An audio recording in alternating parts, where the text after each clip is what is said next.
Peace. What's up guys? Long time no see. En fait, je suis en train de recommencer la vidéo. Je viens juste de faire la même vidéo, mais j'avais plus de batterie, j'avais plus de piles, j'avais plus d'énergie. Mais là, je viens de réaliser que je pouvais juste plugger ma caméra. Donc, je recommence, puis là, je peux parler comme je veux. J'ai pas le petit icône à droite qui me dit que j'ai plus de batterie. Fait que les premiers mots de ma journée, ça fait longtemps que j'ai pas eu le temps de faire des vidéos. J'ai été extrêmement occupé à la job. Et en plus de la job, il y a un autre contrat qui est rentré à la job, optionnel, sur lequel on pouvait travailler les soirs et les fins de semaine. Fait que j'ai décidé de le faire un petit coup de cash de plus. Donc c'est ça. Et j'ai aussi rencontré une femme. Donc j'ai eu vraiment pas beaucoup de temps et on est dans notre phase honeymoon, fait qu'on se voit pas mal. Même si je tu sais, faut un peu gager puis pas trop se voir. Je pense que c'est un conseil à donner. Parce que je donne des conseils de relation. Et là je commence à remarquer qu'il y a des gens qui commencent à s'abonner à la chaîne. Donc faire un petit update, je vais parler une petite introduction plus tôt. Je parle de trucs de santé, de trucs. Je travaille de la littérature aussi. Mais je suis pas un professionnel, je fais ça vraiment pour le fun. Je parle de conseils, de relations pour les hommes surtout. Mais surtout dans le sens de comment éviter des relations toxiques ou des relations avec qui on ne devrait pas être. Pour ne pas gâcher notre vie, parce que si tu sors avec une mauvaise personne, ben, et mettons que tu as un enfant, ben tu peux littéralement gâcher ta vie parce que tu es pris avec cette personne-là et l'enfant, c'est sûr. Après ça, bon, c'est bon que c'est sûr que vous allez aimer l'enfant là, mais c'est quand même, ça peut être problématique d'être avec une personne problématique, toxique. Donc je vais aussi parler de trucs occultes, de l'occulte et d'autres trucs qui me trottent dans la tête. Fait que j'ai coupé mes cheveux, comme vous avez peut-être pu remarquer. Et j'ai une anecdote par rapport à ça, mais j'en parlerai une autre fois peut-être, ou jamais. Donc c'est ça. Et fait qu'anti-bibliothèque, le principe c'est que je m'achète des livres que je vais lire éventuellement. Et c'est des livres que je trouve dans des friperies ou des marchés aux puces. Au Québec, je les achète à l'Armée du Salut ou à la librairie Renaissance, qui est les deux des genres de friperie. Et ben, ce mois-ci, ça fait un bout que j'ai pas fait de vidéo. J'ai pas mal tout trouvé, mes livres dans les Armées du Salut. Donc, ils m'ont coûté en moyenne 1$ canadien, pour si jamais il y a des gens qui m'écoutent d'ailleurs. C'est vraiment pas beaucoup d'argent, c'est vraiment pas cher. Donc, c'est ça. Donc, en passant, je fais ça pour le fun, fait que c'est vraiment. J'ai d'autres projets avec des amis, puis d'autres trucs que je fais. Fait que c'est pour le fun, mais c'est quand même quelque chose qui m'intéresse parce que normalement je fais de l'humour. Et ça fait du bien des fois juste de parler pour de vrai, j'imagine. Donc, et la littérature m'intéresse beaucoup, et le cinéma aussi. Je travaille en cinéma. Donc, ce mois-ci, ce que j'ai trouvé dans mes saluts, James Ellroy, American Tabloid.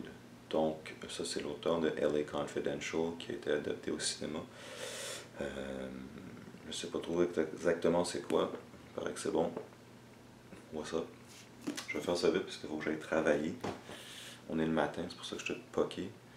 Et il fait extrêmement chaud dans mon appartement. J'ai de la misère à dormir. Donc, c'est ça. Sinon, j'ai trouvé les 4 premiers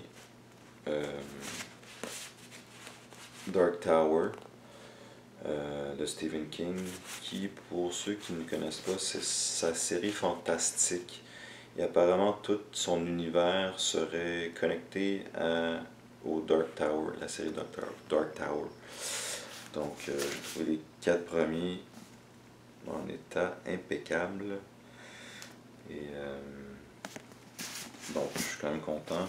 En tout, je pense qu'il y en a 7. J'ai les 4 premiers.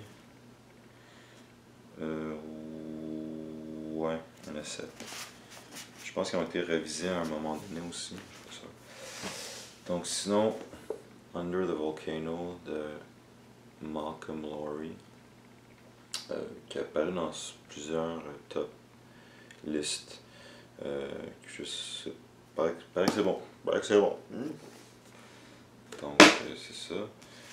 Non-fiction, Stephen Hawking, The Grand Design. Ça doit parler de physique quantique. Donc je vais feuilleter ça probablement parce que je connais pas bien la physique ni la physique quantique.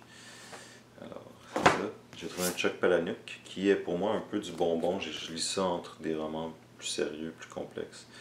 Fait que c'est ça. C'est comme aller voir un film au box-office pour moi. Lire du Chuck Palahniuk. Parce que ces les films qui ont. Ben, Fight Club, c'est un de mes films préférés américains. Donc, ça. Sinon, The Savage Detectives de Robert Bolaño, qui est un des meilleurs auteurs vivants en ce moment, je crois. Et son roman 2666, c'est un de mes Final Boss. Les Final Boss, c'est comme des grosses œuvres complexes. C'est vraiment une grosse brique. Mais ça, je pense que c'est plus accessible. Je pense que ça parle de la vie de poète. Ouais, ou des auteurs de mouvements littéraires underground, quelque chose. J'ai trouvé The Crossing de Cormac McCarthy, qui fait partie du Border Trilogy, que je savais pas que c'était une trilogie, qui consiste, la première partie c'est All the Pretty Horses, fait qu'il faut falloir que je trouve All the Pretty Horses avant de commencer celui-ci. Et le troisième, je ne sais pas c'est quoi. Mais bon, l'auteur de The Road et la western, que je me rappelle plus ce nom, extrêmement violent, que j'ai commencé, mais qu'il faut que je m'y mette. J'ai trouvé Libra, que j'avais déjà trouvé, mais là j'ai trouvé en Penguin, avec une pièce, avec whatever. Don DeLillo, que j'ai vraiment beaucoup aimé White Noise. Donc, Libra, qui parle de Oswald, le soi-disant assassin de John F. Kennedy. Donc, c'est ça. Vous le reconnaissez. Ah, ça dit bien d'être plugué, puis pas me soucier que la batterie meure. Pourquoi j'ai pas fait ça plus tôt? À chaque fois que je faisais une vidéo, je changeais la batterie. Puis en passant, j'ai des meilleures caméras, mais ça c'est une caméra vidéo, fait que j'ai pas à me soucier du son, je pense que le son est correct. Je vais éventuellement peut-être upgrader, mais normalement j'ai comme des caméras avec des lentilles, qu'on change les lentilles, puis l'image est peut-être plus belle, mais je sais pas trop. Ça je le branche, maintenant je le branche, puis je fais juste filmer, puis m'en calisse. Fait que c'est ça. J'ai pogné le Bhagavad Gita, qui est comme genre de Bible des hindous, des Krishna. Fait que c'est ça. Je suis curieux, je connais pas vraiment ça. Ça doit être zen, hein? Fait que Bhagavad Gita. Sinon, Don Juan, Molière, parce que je m'inspire de Don Juan dans ma vie tous les jours.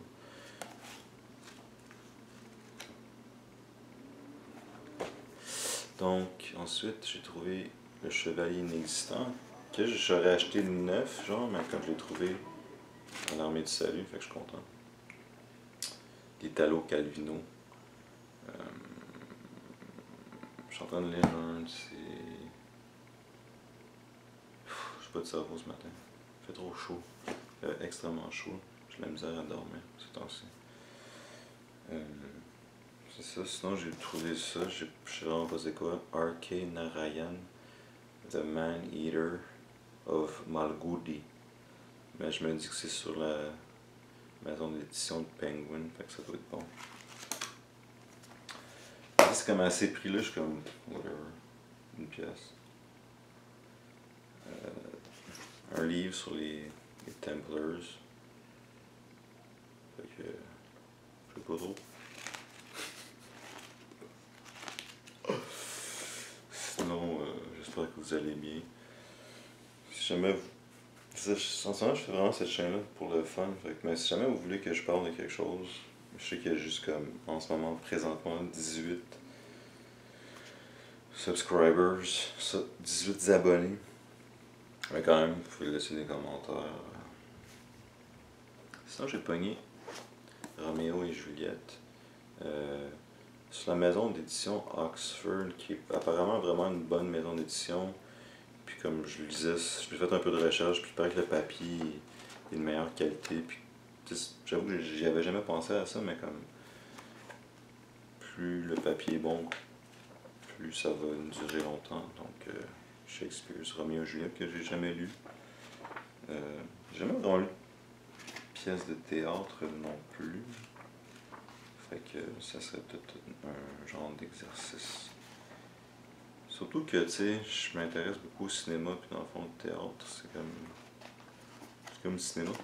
Et c'est comme des bandes dessinées. Fait que là, j'ai vraiment été chanceux, j'ai genre trouvé... c'était 2 bandes dessinées. C'est 2 bandes dessinées qui sont considérées comme les meilleures bandes dessinées écrites. Et je les conseillais, j'avais fait une vidéo sur des trucs pour commencer à lire. Et je pense que j'en avais parlé. Ces deux bandes dessinées que j'avais, c'est Watchmen et l'autre c'est Mouse.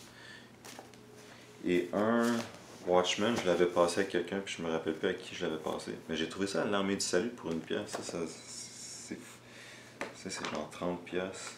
Puis il est comme en excellent état. Fait que je sais pas c'est qui le cave qui s'est débarrassé de Watchmen. Ça, quand tu l'as, tu t'en débarrasses pas. Là. Comme si tu nettoies et tu as besoin de vendre des BD pour faire de l'argent, mettons. Ou juste faire de la place dans ton appart ou dans ta maison. Et ça, tu t'en débarrasses pas, tu le gardes. Sauf si tu as vraiment besoin de cash, puis là, tu le mets dans des boutiques de livres usagés, puis ils te donnent genre le 20e du prix pour. Ce qui m'est arrivé avec Mouse, genre l'été passé, j'étais vraiment broke, puis genre, fallait que je vende des DVD, des livres, des comics. Puis j'avais vendu Mouse, j'avais vendu The Sopranos en Blu-ray, ça m'avait fait chier. Mais j'étais comme crissement broke. Mais là, j'ai remis tout. Il y a 2 étés, je pense. C'est-tu l'été passé? Mais ça, puis en passant sur cette chaîne, je vais parler aussi de finances, puis de trucs pour comment gérer son argent. En tout cas, j'ai totalement réglé ça de ma vie. Donc, Watchmen d'Alan Moore, qui est considéré comme son meilleur, je crois. Ça a été adapté au cinéma. J'ai entendu dire que ça allait être adapté aussi à la télé, ce qui est une bonne chose parce que je pense que des fois les cinéastes essaient d'adapter des grandes œuvres, mettons des briques. Là. Comme justement, j'ai pas vu de la Tour Noire, là, de Dark Tower, mais il paraît que c'est comme pas si bon, ou je sais pas. Mais comme il y a 7 volume, je sais pas en fait c'est quoi qu'il a essayé de faire. Je serais quand même curieux de l'écouter. Mais le film Watchmen n'était pas si pire. C'est juste sûr que comme en série, tu sais, mettons un genre de... au moins 6-7 épisodes. Qui serait comme l'équivalent de 3 films, donc une genre de trilogie. Parce qu'il y a tellement de détails, il y a tellement de détails, puis d'indices. C'est comme un... C'est un genre de... C'est un livre sur les super-héros, mais ça a la fois aussi comme un crime un drama, puis un mystère, puis un thriller. Puis il y a beaucoup d'indices, puis du foreshadowing.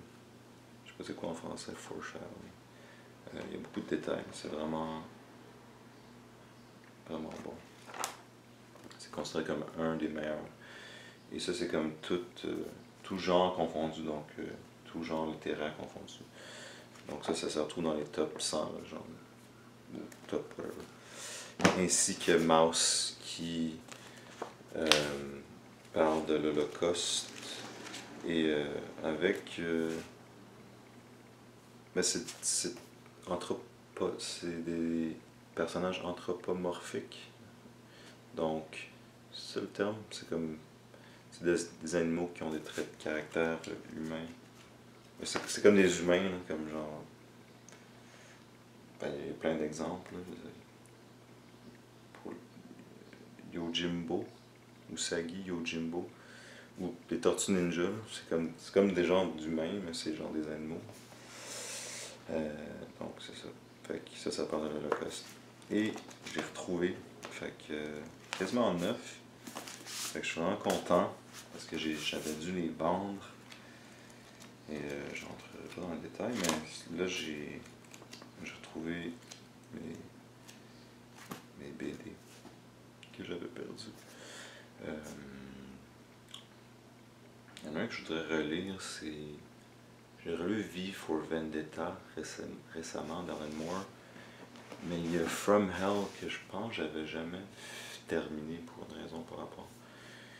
Et que je pense qu'il n'est plus dans ma bibliothèque parce que j'ai dû l'avance. En tout cas, ça c'était mon anti-bibliothèque pour ce mois-ci. Ça fait un bout que j'ai pas fait de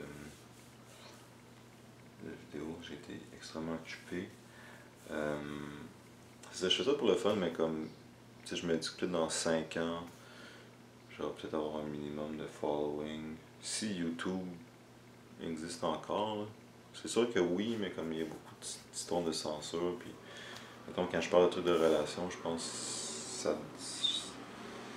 ça doit pas plaire aux modérateurs de YouTube.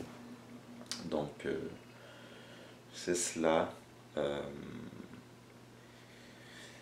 Pas mal occupé, ça va se calmer un peu, puis après ça, je pars en petit voyage. Je vais peut-être pouvoir faire des vidéos sur autre chose. J'ai des idées de trucs. Je pense éventuellement, j'aimerais ça faire des vidéos sur le culte plus, parce que ça a moins été fait. Fait que ça va être un sujet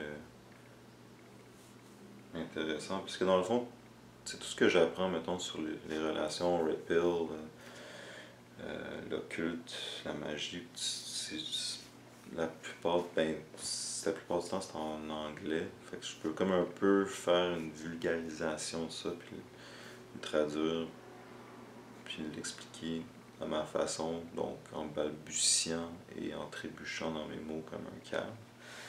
Parce que j'entends souvent que je suis comme... C'est comme... Ceux qui sont introvertis vont comprendre ce que je veux dire, mais quand t'es introverti, des fois c'est comme... Ok, là faut que je parle, genre, ok, là faut que je m'explique, j'utilise des bons mots, c'est comme... Ça peut être ardu.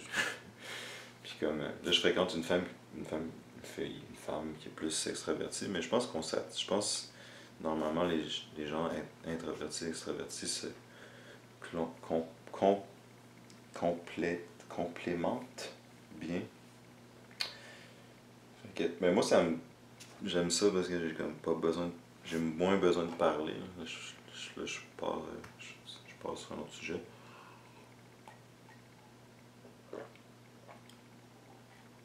J'allais dire je fais une diatribe, mais je suis quand même pas sûr de savoir ce que ça veut dire. Je sais même pas si c'est un anglicisme. En tout cas, donc elle parle plus, puis là je suis comme, des fois il faut que je m'exprime, mais je suis comme ok, là faut que je parle.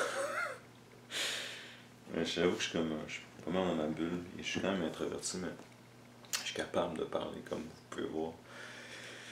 Mais je pense qu'il y a vraiment juste les personnes introverties qui peuvent comprendre. Puis comme, c'est drôle parce que la fille que je fréquente, je explique que je suis introverti, puis elle est comme, ouais, moi aussi je suis introverti. Je suis comme, Non, t'es trop pas introverti.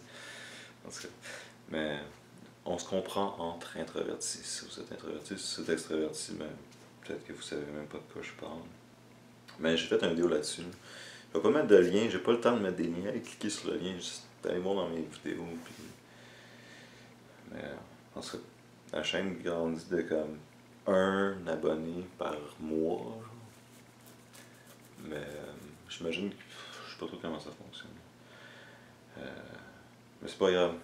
Dans 5 ans, si j'ai 100 abonnés, whatever, je fais juste ça pour m'exprimer puis parler de trucs qui m'intéressent. Puis ça peut venir rejoindre une personne, mais tant mieux. Fait que c'est ça, je laisse là-dessus.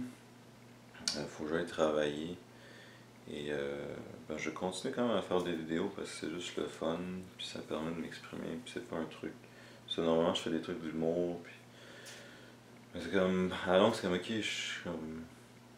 Tu sais, je me suis questionné, c'est comme, ok, je suis juste un gars qui fait de l'humour tout le temps, et checkez-moi, je suis drôle. Mais c'est quelque chose qui m'intéresse, c'est sûr.